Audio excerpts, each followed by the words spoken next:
Solución es Medicina, un programa para dar a conocer lo que a usted le interesa en temas de salud, con la conducción del doctor Javier Ávila y la doctora Eva Perusquía.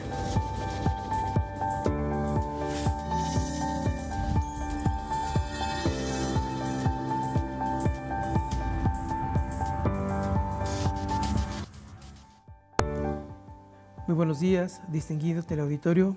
Bienvenidos sean ustedes a su programa Soluciones Medicina, programa auspiciado por el Sistema Universitario de Salud.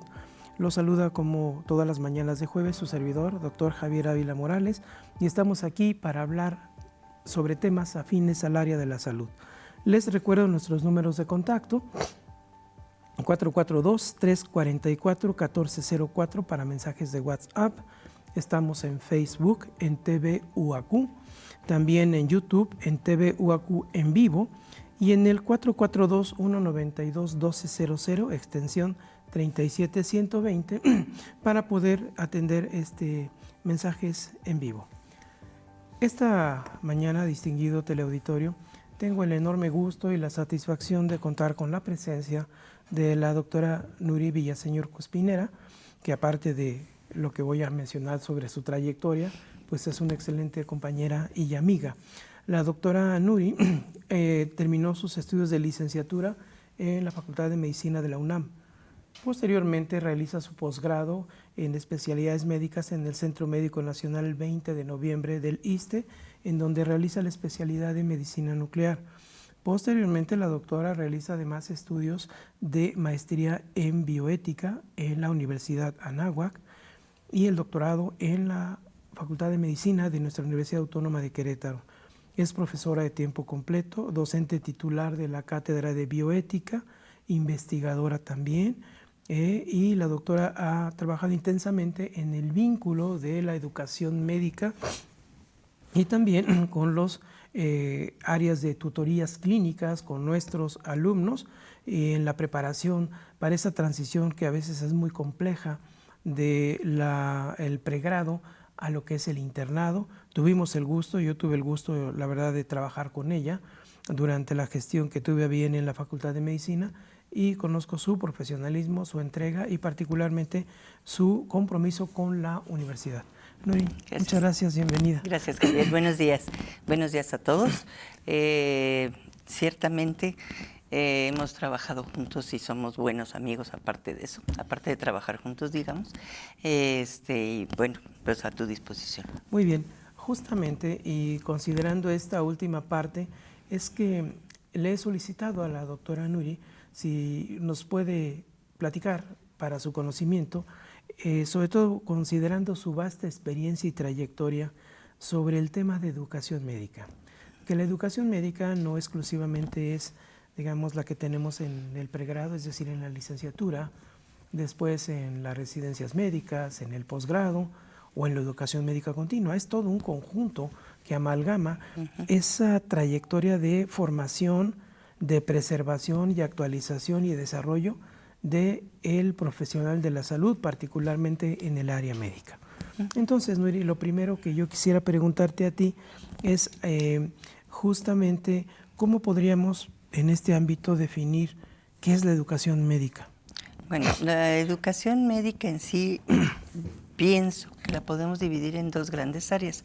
El área de conocimientos técnicos, digamos, que sería o bien para el médico general en toda su amplitud, o bien para cada uno de los especialistas en su propia especialidad. Esa sería la parte técnica, una parte que obviamente se dedican más los que son por sí mismos especialistas y que van a dar cursos de educación médica continua o bien cursos en la residencia médica cuando ya los muchachos están encaminados hacia una especialidad, si es que es lo que quisieron, por supuesto.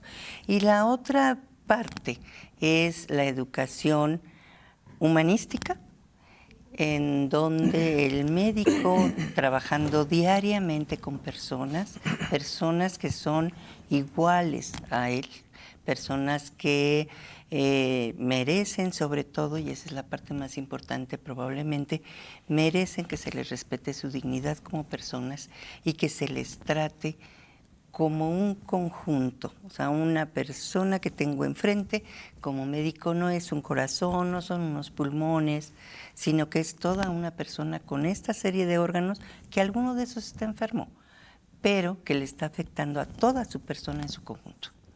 Muy bien.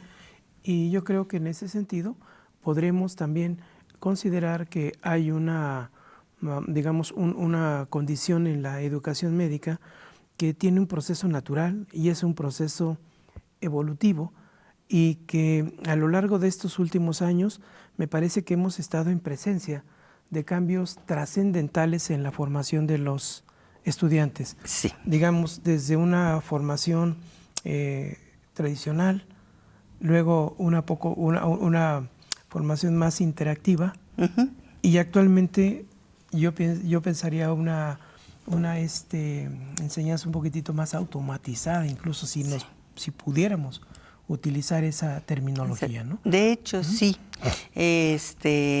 La Facultad de Medicina, que inició definitivamente como un modelo tradicional en donde yo me paro enfrente y doy mi clase, intenta cambiarlo por aprendizaje basado en problemas, que en el caso particular de nuestra Facultad de Medicina es integración basada en problemas. Esto hace, y no lo digo yo, curiosamente lo dicen los mismos estudiantes que salen a los hospitales y dicen, es que no sabes cómo me sirvió el que me hubieras dado aprendizaje basado en problemas, en donde veo un caso clínico real y trato de resolverlo.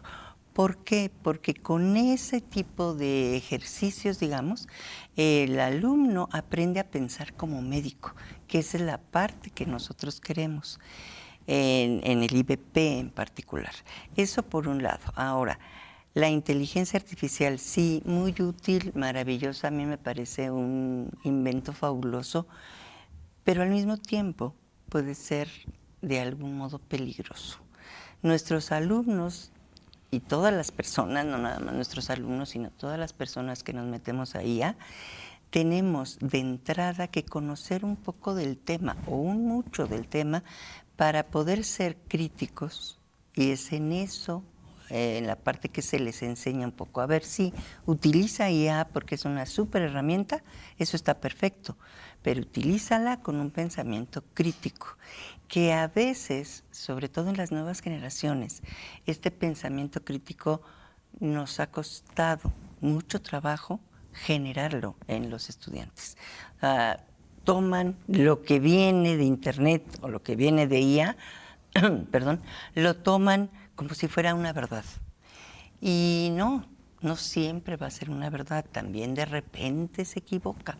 Entonces tenemos que tener un pensamiento crítico en cuanto a eso y no generar que todo te lo creas. Hay cosas que sí y hay cosas que no.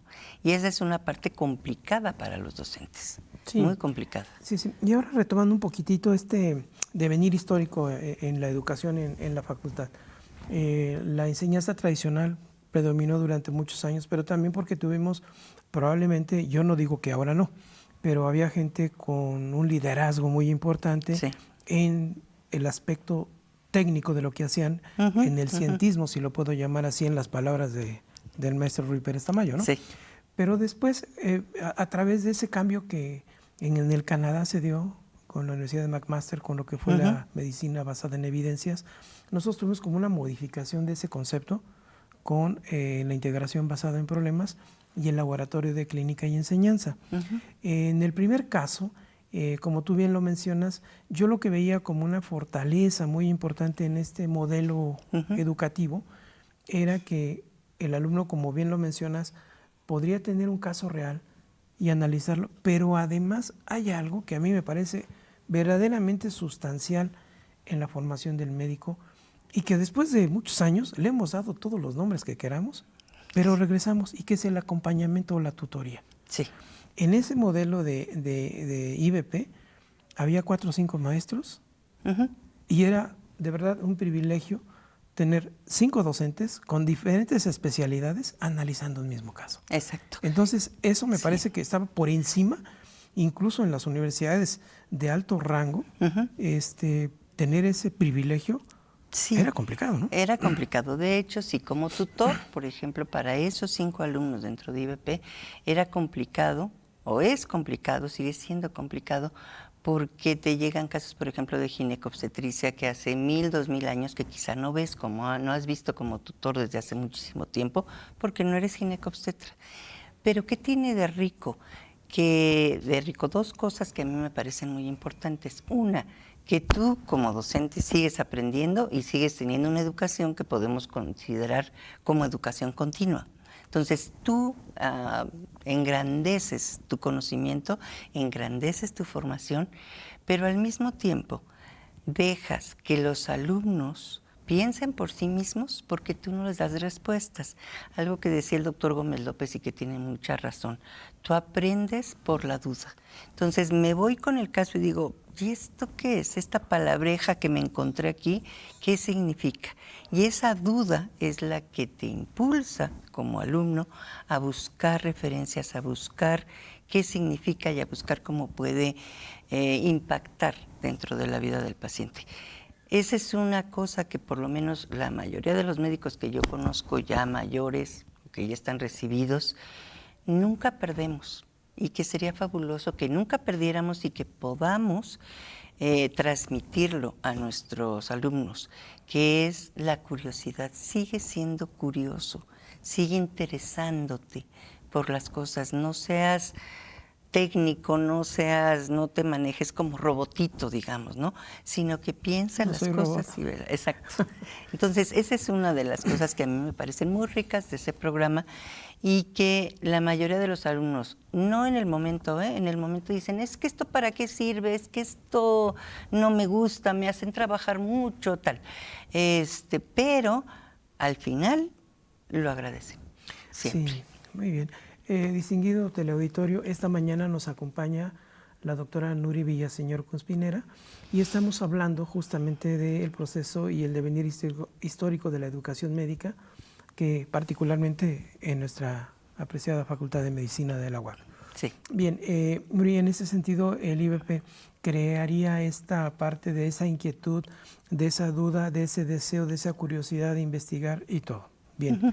Y después, en los semestres últimos, si podemos llamarles así, viene lo que es, o lo que era en su tiempo, el Laboratorio de Clínica y Enseñanza, el cual ya no integraba, sino que permitía lo más difícil probablemente, que es la toma de decisiones. Exacto. Es decir, sí, en la práctica, y no solo en la medicina me parece, sino en todos los diversos campos, la toma de decisiones debe ser toral, debe ser un punto fundamental. Claro, sí. ¿Qué me comentas de esta segunda parte? Esta segunda parte, que Laboratorio de Clínica y Enseñanza, aunque haya cambiado el nombre, sigue siendo muy similar o sigue siendo de alguna manera lo mismo. Entonces, ya nuestros alumnos se empiezan a enfrentar, ahora sí, o sea, anteriormente era integrar las diferentes materias, embriología, anatomía, fisiología, X, todas las que fueran, ¿no? En este segundo ya no, en este segundo ya están obligados, digamos, a pensar, ahora sí, bien como médicos, a ser capaces de hacer un diagnóstico, ser capaces de hacer un seguimiento de lo que se debe de hacer o no con algún paciente y ser capaces de dar un pronóstico y un tratamiento. Que eso es lo que al final todos los que nos dedicamos a la clínica de alguna manera es lo que vamos a hacer todos los días, varias veces al día con todos nuestros pacientes, o sea, es nuestro quehacer diario. Y se ha logrado realmente en medicina poder hacerlo y poder generarlo. Los alumnos nuevamente tienen un tipo de pensamiento un poquito diferente a otros alumnos que vienen de otras universidades y de algún modo este IBP y este LCE ha sido la parte que ha engrandecido, digamos, a nuestros alumnos y que nuestros alumnos salgan mejor preparados que en otras universidades. Ahora, una pregunta que a mí me parece muy interesante. Este modelo, que para mucha gente, igual que la medicina basada en evidencias, ya pasó. Uh-huh. Y que nosotros lo seguimos conservando y me parece que no solo se ha conservado, sino que se ha perfeccionado. Se ha perfeccionado, ¿no? Sí. A través del tiempo. Ahora, enfrenta esta nueva condición, porque yo no podría decir esta nueva herramienta, esta forma ahora de enseñanza, vinculada con lo que ya platicamos de la inteligencia artificial. Sí. ¿En dónde está ese punto de encuentro? Es decir, en dónde podemos decir, justamente aquí se une esta práctica que nosotros estamos haciendo con esta tendencia que es global. Exacto. Dentro también de la educación. ¿Qué es lo que se hace? En estos programas, lo que se le trata de decir al alumno es: ten curiosidad y vea las fuentes que tú quieras. No necesariamente tienen que ser las fuentes de libros, que son muy ricas, pero que se quedan obsoletas en relativamente poco tiempo. Puedes ir a artículos que puedes encontrarlos, y ahí sí está mucho más rico. Y puedes ir también a inteligencia artificial. Y nuevamente, ahí puedes investigar, puedes sacar información, puedes valerte de esa información, siempre y cuando esa información sea real. ¿Y cómo vamos a saber si es real o no es real? Lo que vamos a hacer entonces, tú sacas tu información de la IA y después lo vas a presentar como alumno. Incluso los demás alumnos, los demás equipos, digamos, te van a decir: a ver, no, espérate, es que yo encontré este otro, y yo encontré este otro, y yo encontré esto otro. De tal manera que podamos ser realmente críticos de esa IA, sin dejar de usarla. A mí también me parece un poco tonto que a veces los maestros les decimos a los alumnos: mira, puedes hacer tu tarea como quieras, menos utilizando IA. A ver, espérate, no. Porque es la realidad y porque es lo que seguramente van a utilizar. Ahora, aquí hay un punto de encuentro, como estamos platicando. Regresémonos: IBP, integración, después clínica y enseñanza, toma de decisiones. Y ya en ese siguiente paso, el alumno llega a empezar, por ejemplo, en las residencias médicas, en donde entiendo que parte de esta inteligencia se puede, ya de hecho se está trabajando, pero es donde me parece que se fortalece un término también importante que tiene que ver con lo que mencionas de los artículos. Es donde el alumno, entiendo que desde la facultad ya hay la revisión del artículo, pero es justamente eso. Pero cuando se llega ya a lo que es la residencia, se llega a lo que es la lectura crítica del artículo. Exacto. Es decir, no solo lo lees, sino que además lo comparas con el estándar de oro y sacas las propias conclusiones, que es al final del día el punto fino, decir, bueno, ¿con qué me quedo del artículo? Y no solo eso, sino además analizas la metodología para validar el trabajo. Exacto. Que para eso obviamente tienes que saber un poquito no digo que muchísimo, pero sí un poquito de metodología. Y digo no muchísimo porque no todos los médicos se van a dedicar a la investigación, que es cuando te metes mucho en la metodología, ¿no? Pero sí tienes que conocerla, sí tienes que saberla para saber si un artículo está bien hecho o no está bien hecho, para saber si fue un plagio, para saber si fue un artículo salami o cualquier otro tipo de problemas que se dan en publicaciones en general. Entonces, si no tienes ese pensamiento crítico, vas a tomar todo lo que te digan como bueno, y eso no va a ser bueno ni para ti y obviamente menos para tus pacientes.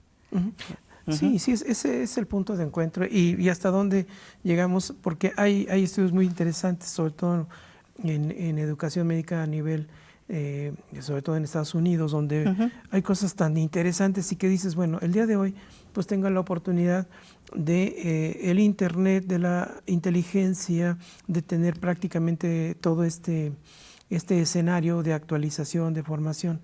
Pero lo más curioso es que, por ejemplo, el New England Journal of Medicine, que es, en mi opinión, probablemente la revista más trascendente de la ciencia médica, en Boston, en Massachusetts, cuando se empezó a trabajar la revista electrónica, se pensó que iba a ser el fin de la revista impresa. Y ha sido todo lo contrario. todavía los médicos aún allá y los médicos a la vanguardia, sí, puedes revisar y te dicen del móvil, como dicen en Europa, revísalo, chécalo, ahí está todo, están los artículos, puedes comprarlo. Pero la gente sigue leyendo la revista en físico. Entonces, de repente como que son puntos que nos dicen, oye, a ver, pues ¿qué está pasando? Si ya te lo estoy dando acá y acá. Y el otro punto que me parece muy importante es que, por ejemplo, ya hay situaciones que se van conjuntando. Ahorita te hablo del New England, pero yo preguntaría, ¿cuánto cuesta, por ejemplo, entrar a un buscador importante en inteligencia artificial, o llamémosle no solo en inteligencia, sino los grandes buscadores como es el Clinical Kit o el de toma de decisiones como es el UpToDate que tenemos? ¿Cuánto cuesta una suscripción así? ¿Y cuánto te cuesta, por ejemplo, una suscripción de una revista de alto impacto como el New England en físico? O sea, son prohibitivos. Son prohibitivos, ¿no? Es que ese es el problema. Y entonces, por ejemplo, en la facultad, los alumnos y los docentes, por supuesto, tenemos la fabulosa maravilla de tener Clinical Key como parte de la institución y a la que podemos acceder todos nosotros. Porque sí, para una persona acaba siendo prohibitivo.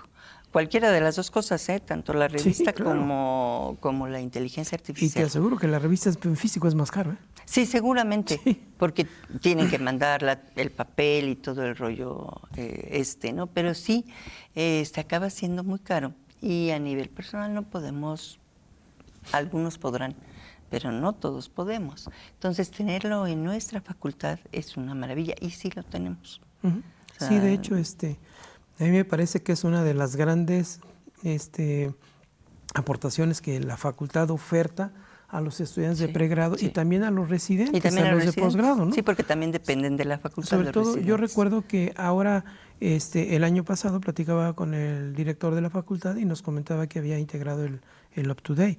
Y si tú recuerdas, nos tocó a nosotros introducir el Clinical Key. El Clinical Key. Entonces, me parece que nosotros como institución seguimos avanzando, esos pasos, ¿no? Que esa es la parte importante. La Facultad de Medicina no es estática. La Facultad de Medicina va cambiando, incluso va cambiando con los tiempos. Ahora todo el cambio para muchos docentes ha sido complejo. Todo lo del cambio, cómo dirigirte a un alumno, todo de género, lo de neurodivergencias, etcétera. Lo de cultura de paz, todo eso que tiene muchísimo que ver con el trato hacia el alumno ha evolucionado, igual que ha evolucionado técnicamente hablando, con el UpToDate y todo eso. Entonces, no nos quedamos nunca estáticos. Sí, Nuri, se nos está acabando el tiempo. Yo nada más quisiera muy brevemente que nos hablaras en un minuto de esta última parte y que me parece esencial. O sea, yo puedo tecnificar correctamente a un estudiante, pero la parte sensible. Exacto. De la formación. De la formación. Ahí es un poco más complejo, porque ahí no podemos utilizar una inteligencia artificial, no podemos utilizar internet. Tutorial. Es tutorial, o sea, es sentarte con el alumno, establecer, que a veces como médicos y como docentes nos cuesta mucho trabajo, pero establecer un diálogo eficaz y un diálogo ético, en donde ellos se vean como personas para que a la larga, pues, traten como personas a los pacientes. Muy bien. Nuri, pues ha sido un placer charlar contigo. Tendríamos pendiente una parte que es la ética y la bioética de la educación médica, que ese es otro boleto. Ya en una próxima charla lo haremos. Yo encantada. Agradecemos en infinito el favor de su atención y nos veremos en una próxima emisión de Soluciones Medicina. Que tengan excelente día. Hasta luego. Hasta luego, buen día. Solución es Medicina, un programa para dar a conocer lo que a usted le interesa en temas de salud, con la conducción del Dr. Javier Ávila y la doctora Eva Perusquía.